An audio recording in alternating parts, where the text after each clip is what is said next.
This one has a white grape, and it's every bit big as a quarter. Yeah, yeah. And they're delicious. Wow. God, they're delicious. That's the reason that now here's what I was talking about. You see it? Yeah, I see how it's grown all the way through. Yes, I see the wires all the way inside sir. the grape. Now, if that grape gets another 10 years older, it'll have that wire in the center of it. Yeah, yeah. And that's wrong when you twist it. See, Better just provide some support. When I first started, and it was wrong. And after two or 3 years, I came back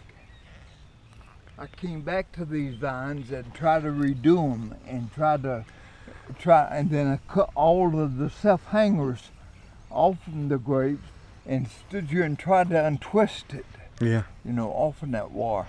And that wouldn't, you see what it done? That wasn't so good. Because, I mean, it's not the fact that it's messy or nothing, but it's just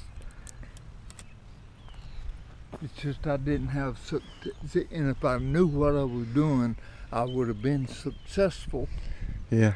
See, I would have been. But the plastic ties do work. Yeah. They help. Yeah, yeah. And don't draw it so Don't draw it tight. Give them some room to grow. Yeah. Give them room to grow. All right. And I've got about 5 or 6 different types of muscadines. Now, a lot of different varieties. People don't know that. Yeah. Now, my neighbor over there, his is everything that he's got over there is nothing but just for making wine. Yeah, yeah. But mine is a table grape. Yeah.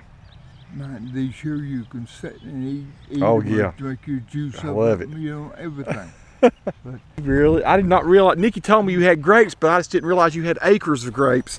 Now right here is see how you, if you're not careful, you'll lose them. Yeah. And they'll just go to bed and they'll die on you one run. Yeah. You know. So, but that has a lot to do of just getting started out and knowing how to treat these. Yeah. So you started this 10 years ago. So you hadn't raised any grapes before that? No. Wow. Never. So you can learn. So that just goes to show a man can really learn how to do something. Just put your mind and heart to it. Yeah. Because your vines look really nice. And see, this one here is just working. I'm almost thinking that's almost dead, but I don't. If it was, it wouldn't have any. It wouldn't have a little. It's got eyes coming out. Yeah, sure does. What do you like the most about doing this, Paul? What is it? What kind of blessing do you get out of doing something like tending vines? I mean, this like you are in your work. Yeah. You give it all. Yes, sir. Yeah. You wouldn't be happy if you didn't do your best in what you're laboring for. Amen. Yep. See, and that's the way it is. To me, I always wondered why God compared his vineyard with a man's vineyard of growing things. He did, didn't he? A lot of places he talks about. I believe it's time that you got to put yourself into what you're doing, just like if you put your time into serving him. Yep. It's a labor. Jesus said that he is the vine. That's right. And we are the branches. That's it.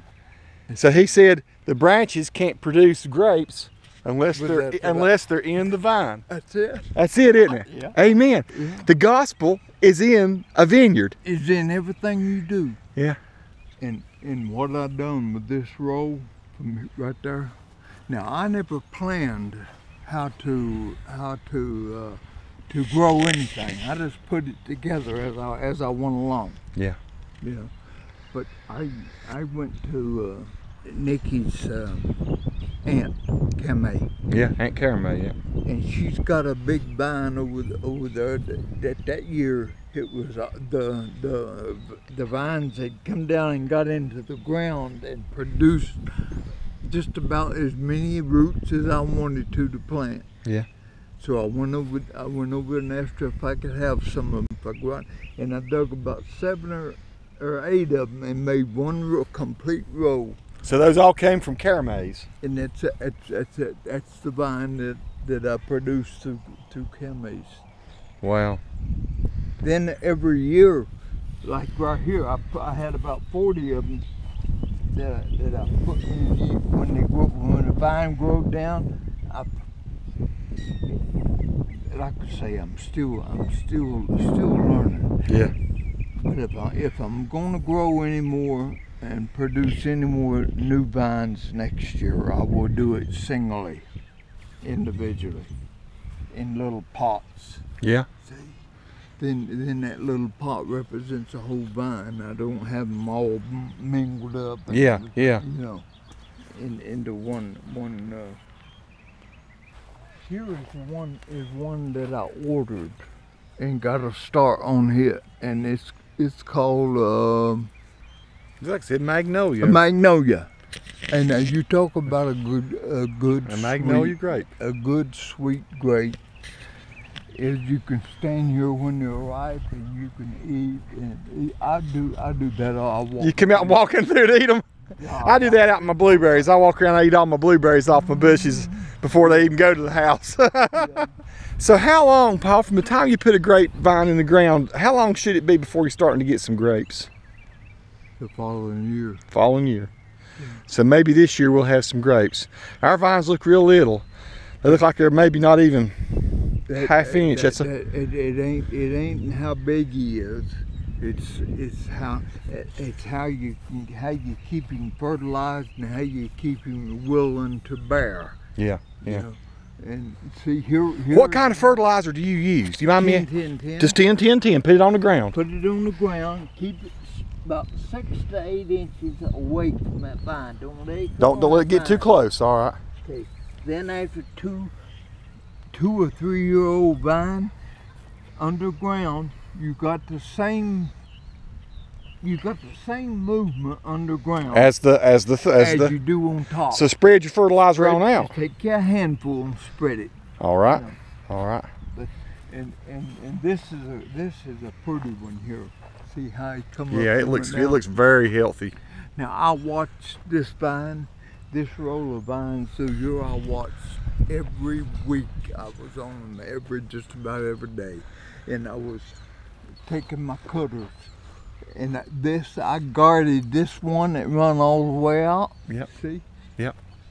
Then when this one back here was the end of it was out here, and there was one coming out here, and it was getting this long, I'd reach up here and clip him off. Yeah.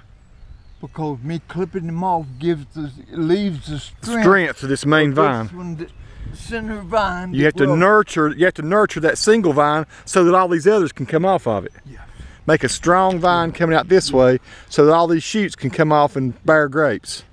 And then whenever it gets back into where you really got to prune it, yeah. Well, as long as you don't cut back into here, yeah.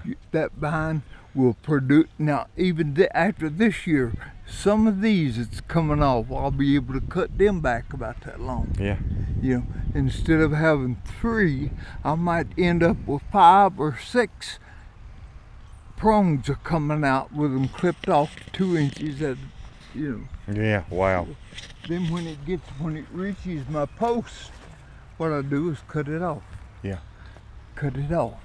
Then this won't grow no more, but this will get out here. Yeah. See?